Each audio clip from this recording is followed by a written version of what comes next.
เคยรู้สึกไหมครับว่าบางเกมเนี่ยต่อให้แมททีเรียลเท่ากันแต่บางเกมก็รู้สึกเล่นง่ายมากเลยนะครับเดินยังไงก็รู้สึกว่าได้เปรียบสบายไปหมดกับกันบางเกมเนี่ยแมททีเรียลเท่านะครับแต่รู้สึกสู้ไม่ได้เลยเดินตรงไหนก็แย่ไปหมดมันเป็นเพราะอะไรครับคำตอบมันอยู่ที่พรสตรัคเจอร์หรือว่าโครงสร้างพรเนี่ยแหละครับมีผลอย่างมากก่อนจะเริ่มก็ฝากกดไลค์กด Subscribe ช่องให้หน่อยนะครับถ้ากดแล้วก็ไปเริ่มกันเลยอย่างเช่นโพซิชันเนี้ยจะเห็นว่าขาวเนี่ยเล่นสบายมากเลยนะครับเพราะสตรัคเจอร์ของพรตรงเนี้ยบางทางบิชอปดำหมดเลยบิชอปทั้ง2ตัวเนี่ยทำอะไรไม่ได้เลยนะครับแถมควีนก็ออกไม่ได้เพราะว่าติดพรตัวเองแต่ถ้ามาสังเกตฝั่งขวาเนี่ยเราจะเห็นว่าพรของดำเนี่ยมีพรซ้อนกันด้วยนะครับที่ F6 กับ F7 ทำให้ช่อง G เนี่ยมีพื้นที่ให้ควีนเล่นตรงๆโล่งๆเลยนะครับแถมม้าก็พร้อมจะโดดมาที่ F5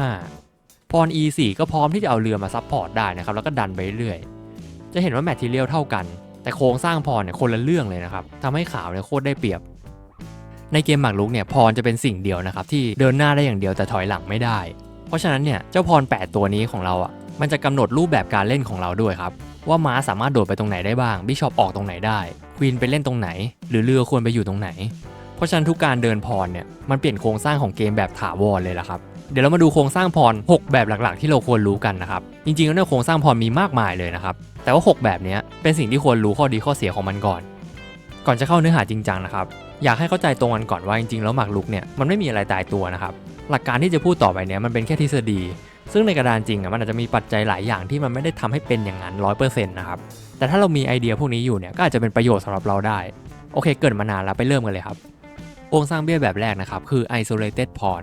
นิยามของ isolated pawn เนี่ยคือพรที่ไม่มีพรข้างๆมาซับพอร์ตนะครับอย่างเช่นพรที่ D4 เนี่ยเป็น isolated pawn เพราะว่าแถว C กับแถว E ไม่มีพรที่จะมาซับพอร์ตมันได้ข้อดีของ isolated pawn คือมันจะเป็นเบี้ยที่ใช้เปิดพื้นที่ให้พีซตัวอื่นๆได้เล่นนะครับเช่นในอนาคตเนี่ยเราสามารถเอาเรือที่ A1 เนี่ยมาที่ C1 นะครับหรือว่าเอาเรือ F1 เนี่ยมาที่ E1 เพราะว่าแถว C กับแถว E เนี่ยโล่งมากเลยนะครับและมันเป็นแถวที่อยู่ข้าง isolated pawn โดยเคสส่วนใหญ่เนี่ย isolated pawn ช่วงแรกจะเก่งนะครับซึ่งมักเกิดใน opening หรือว่า middle game ที่แบบมีพีซเยอะๆอยู่ที่ยังไม่ได้แลกกันมากเช่นยังมีม้ายังมีบิชอปมีควีนมีเรือครบนะครับเพราะฉะนั้นฝั่งที่มี isolated pawn เนี่ยส่วนใหญ่จะรีบใช้เบี้ยตัวนี้ให้เป็นประโยชน์นะครับเราจะใช้พีซต่างๆเนี่ยไปเล่นรอบเบี้ยตัวนี้ทำให้ชิ้นของเราแอคทีฟให้เร็วที่สุดและหลีกเลี่ยงการแลกพีซนะครับเพราะมันเก่งตอนมีพีซลุมล้อมคอยช่วยส่วนข้อเสียของมันเนี่ยคือมันจะอ่อนลงเรื่อยๆนะครับถ้าสมมุติว่าฝ่ายตรงข้ามเขายื้ออยู่หรือว่าเขาขอแลกพีซไปจนเหลือตัวน้อยๆหมายความว่าถ้ายิ่งยื้อนานเนี่ยพรตัวนี้ยิ่งเป็นจุดอ่อนนะครับลองนึกถึงเอ็นเกมที่เราเทรดพวกพีซออกไปแล้วเช่นไม่มีม้าไม่มีบิชอป isolated pawn เนี่ยจะเป็นเป้าได้ง่ายมากเลยแหละครับและจะเป็นภาระที่ทำให้ตัวอื่นเนี่ยต้องคอยช่วยมันเพราะฉะนั้นฝั่งที่มีเนี่ยควรรีบแอคทีฟนะครับส่วนฝั่งที่เจอเนี่ยยื้อเอาไว้หรือว่าแลกชิ้นออกให้มากที่สุดครับอีกไอเดียหนึ่งคือ isolated pawn เนี่ยถ้าโดนม้าฝั่งตรงข้ามมาบล็อกเคดหรือว่ามาขวางไว้ที่ช่อง D5 เนี่ยม้าตัวนั้นจะเก่งมากเลยนะครับเพราะม้าตัวนั้นเนี่ยจะไม่สามารถมีพรไปไล่มันได้นะครับเช่นสมมุติว่าขาวเดิน H3 นะครับม้าเดินขึ้นมาเพื่อเตรียมจะมาบล็อกเคดที่ D5 สมมติว่าขาวเดิน random move เช่น A3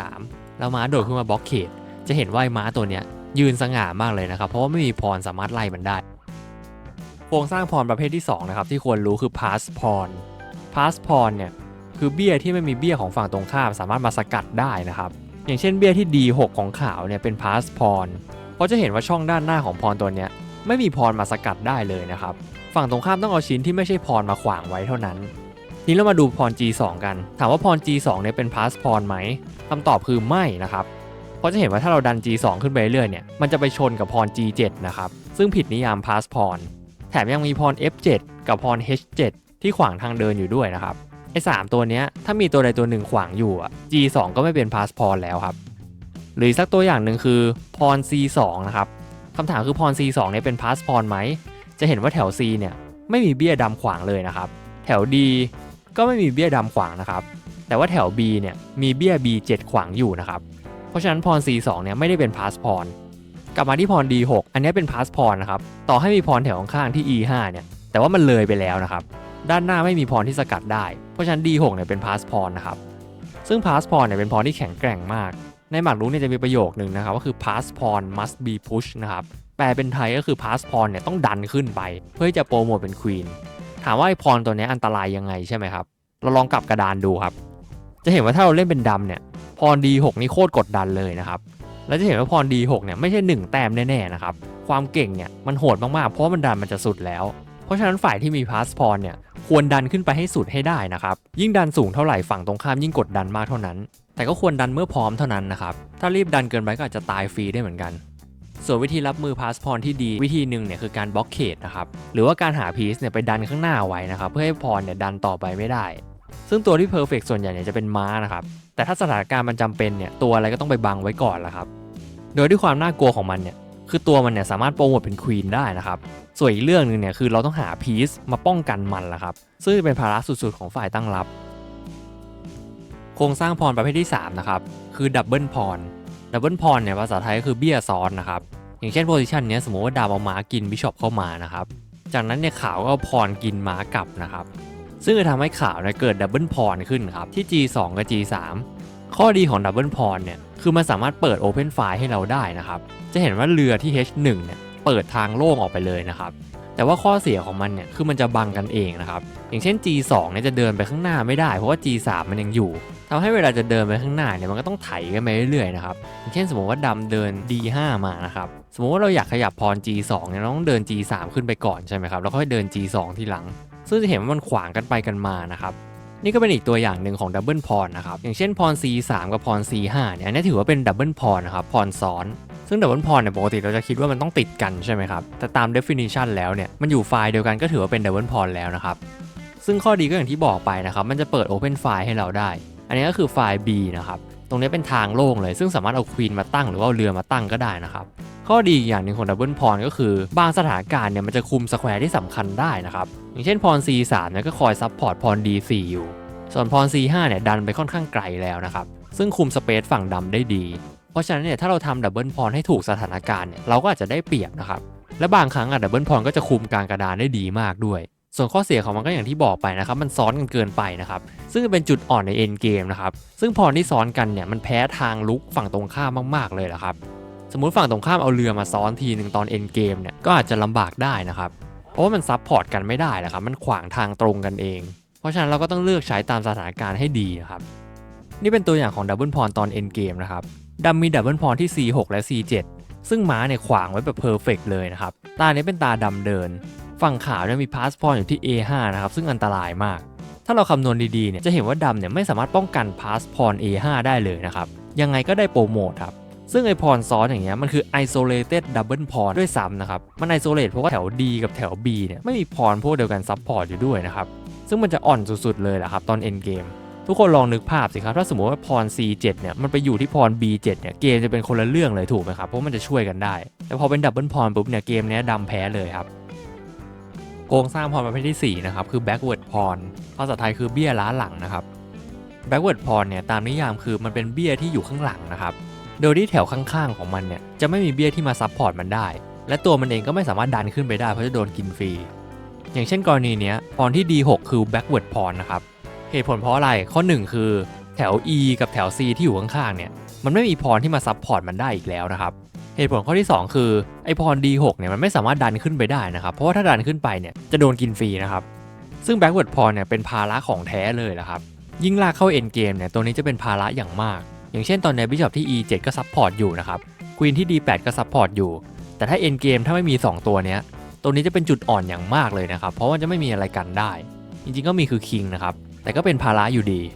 ีเพราะฉะนั้นเราต้องพยายามไม่สร้าง backward พรขึ้นมานะครับหลายๆครั้งเนี่ยมันเกิดจากการดันพรโดยที่เราไม่ได้คิดนะครับอย่างเช่นเคสนี้เราจะดันพรจาก E7 เนี่ยขึ้นไปที่ E5 นะครับทำให้ D6 เนี่ยเป็นภาระของทีมทันทีถ้ามีจังหวะก็เคลียร์ออกได้ก็ดีนะครับอาจจะดันขึ้นไปเพื่อขอแลกอะไรเงี้ยข้อควรรู้อีกอย่างหนึ่งของ backward พรเนี่ย backward พรมันจะสร้างจุดอ่อนข้างหน้าตัวเองนะครับซึ่งถ้าฝั่งตรงข้ามเอาพีซมาวางได้เนี่ยมันจะเป็นจุดยุทธศาสตร์ชั้นดีของฝั่งตรงข้ามเลยนะครับเช่นสมมติม้าโดดเข้ามานะครับจะเห็นว่าข้างหน้า backward พรเนี่ยเป็นที่ตั้งที่ดีมากเลยนะครับเพราะว่าพีซตัวเนี้ยจะไม่สามารถโดนพรตัวไหนมาไล่ได้อีกเพราะฉะนั้นระวังนะครับอย่าสร้าง backward พรเยอะถ้ามีจังหวะแรกทิ้งได้ก็ดีนะครับจริงๆก็ไม่ได้มีแต่ข้อเสียนะครับบาง position backward พรก็จะมีประโยชน์มากก็ได้โดยอาจจะใช้เป็นตัวล่อหรือมันอาจจะคุมพื้นที่สำคัญอยู่ก็ได้นะครับเพราะฉะนั้นมันก็จะขึ้นกับ position นั้นๆด้วยแหละครับว่าเป็นยังไงโครงสร้างพรประเภทที่5นะครับคือพรเชนหรือว่าโซเบียนิยามของพรเชนก็คือพรที่มาซับพอร์ตกันนะครับอย่างเช่นพร C2 D3 E4 แล้วก็ F5 เนี่ยเป็นพรเชนของขาวนะครับจะเห็นว่าแต่ละตัวเนี่ยป้องกันกันและกันอยู่นะครับยกเว้นตัวสุดท้ายก็คือ C2 ที่อยู่ล่างสุด พรเชนเนี่ยเป็นโครงสร้างเบี้ยที่สำคัญมากๆเลยนะครับและแข็งแกร่งมากด้วยโดยปกติแล้วเนี่ยถ้าเชนชี้ไปทางไหนเนี่ยเราควรบุกฝั่งนั้นนะครับอาจจะมีกรณียกเว้นบ้างแต่โดยทั่วไปแล้วเนี่ยให้เราคิดก่อนเลยครับว่าเราบุกฝั่งนั้นได้ไหมอย่างเช่นเชนของขาวตอนนี้ชี้ไปทางคิงไซส์ของดำนะครับเพราะฉะนั้นขาวเนี่ยควรบุกไปทางฝั่งขวาของกระดานนะครับหรือว่าเป็นฝั่งคิงไซส์เหตุผลเพราะอะไรครับเพราะว่าการที่ขาวมีพรเชนแบบนี้มันทำให้โพซิชันเนี่ยปิดแล้วก็แบ่งกระดานเป็น2ซีกนะครับคือฝั่งสามเหลี่ยมบนกับฝั่งสามเหลี่ยมล่างแล้วทำไมขาวถึงควรบุกฝั่งคิงไซส์คำตอบก็คือคลิปที่แล้วนะครับเพราะว่าขาวจะมีสเปซมากกว่าให้ทุกคนลองดูนะครับไอจุดสีแดงที่ผมไฮไลท์ไว้เนี่ยมันคือพื้นที่ที่ขาวเล่นได้ถูกไหมครับหมายความว่าขาวเนี่ยจะมีสเปซมากกว่าถ้าเราลองกลับกระดานดูจะเห็นว่าสีแดงเนี่ยเยอะมากเลยนะครับคนที่เป็นฝั่งดำเนี่ยเขาก็จะเล่นได้แค่ไม่กี่ช่องข้างล่างตรงนี้นะครับเพราะฉะนั้นเนี่ยสเปซน้อยกว่าชัดเจนและนี่ก็เป็นเหตุผลนะครับว่าพรเชนชี้ไปทางไหนเราควรบุกฝั่งนั้นเพราะว่าสเปซเยอะกว่าครับแล้วโดยทั่วไปเนี่ยมักจะได้เปรียบทีนี้มาพูดในฝั่งที่เจอพรเชนบ้างว่าเราจะทำลายมันยังไงวิธีการทำลายพรเชนเนี่ยหลักๆแล้วเราควรโฟกัสไปที่หัวกับหางมันนะครับหัวมันเนี่ยคือ F5 และหางมันเนี่ยคือ C2 จุดที่วีคที่สุดของพรเชนคือ C2 นะครับเพราะไม่ได้มีพรอื่นซัพพอร์ตมาแล้วถ้าหากมีไอเดียที่จะโจมตีตลบหลังของพรเชนได้เนี่ยทั้งสายก็อาจจะมีปัญหาได้นะครับโดยเฉพาะถ้าบิชอปเข้าไปล้วงข้างหลังได้หรือถ้าฐานของพรเชนก็คือ C2 เนี่ยมีตัวป้องกันเยอะเกินไปนะครับอย่างเช่นตอนนี้ควีนป้องกันอยู่เข้าไม่ได้ง่ายๆใช่ไหมครับบางทีเนี่ยถ้าเราตีหัวมาตั้งแต่เนิ่นๆก็คือตีตรง F5 เนี่ยมันก็จะหยุดยั้งการเพิ่มสเปซของฝั่งตรงข้ามได้นะครับเพราะฉะนั้นถ้าตีหัวแต่แรกเนี่ยก็อาจจะพอสู้ได้นะครับทีนี้อีกเรื่องหนึ่งในพรเชนที่อยากพูดนะครับพรเชนเนี่ยจะกำหนดบิชอปที่ดีกับบิชอปที่แย่ล่ะครับ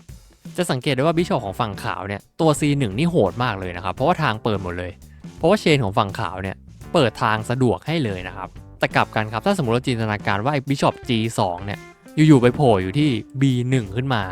บันเทิงเลยถูกไหมครับเพราะว่ามันออกไปไหนไม่ได้เลยเพราะฉะนั้นเนี่ยบิชอปแค่ต่างสีก็มีประโยชน์ต่างกันมหาศาลแล้วล่ะครับและพรเชนเนี่ยมักจะกำหนดสิ่งนั้น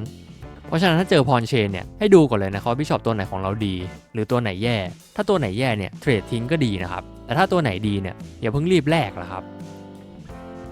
และมาถึงโครงสร้างเบี้ยตัวสุดท้ายนะครับที่ควรรู้คือ hanging pawn hanging pawn ภาษาไทยคือเบี้ยคู่ลอยนะครับซึ่งในกรณีนี้มันคือตัว C4 กับ D4 นิยามของ hanging pawn คือพรคู่หนึ่งที่ไม่มีพรข้างๆมาซับพอร์ตนะครับจะเห็นว่าช่อง B กับ E เนี่ยไม่มีพรเหลือที่จะมาซับพอร์ต2ตัวนี้แล้วนะครับ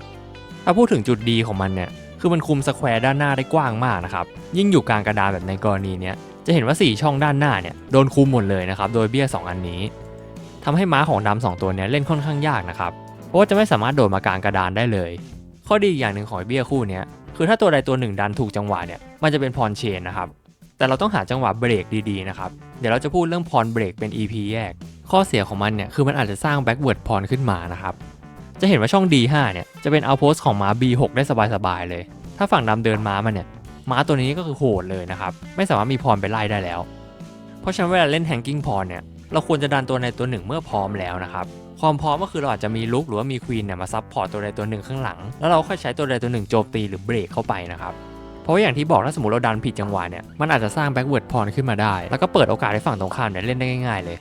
เพราะฉะนั้นแฮงกิ้งพรเนี่ยมีทั้งประโยชน์แล้วก็มีทั้งโทษในเวลาเดียวกันนะครับเราควรเลือกดันให้ถูกจังหวะ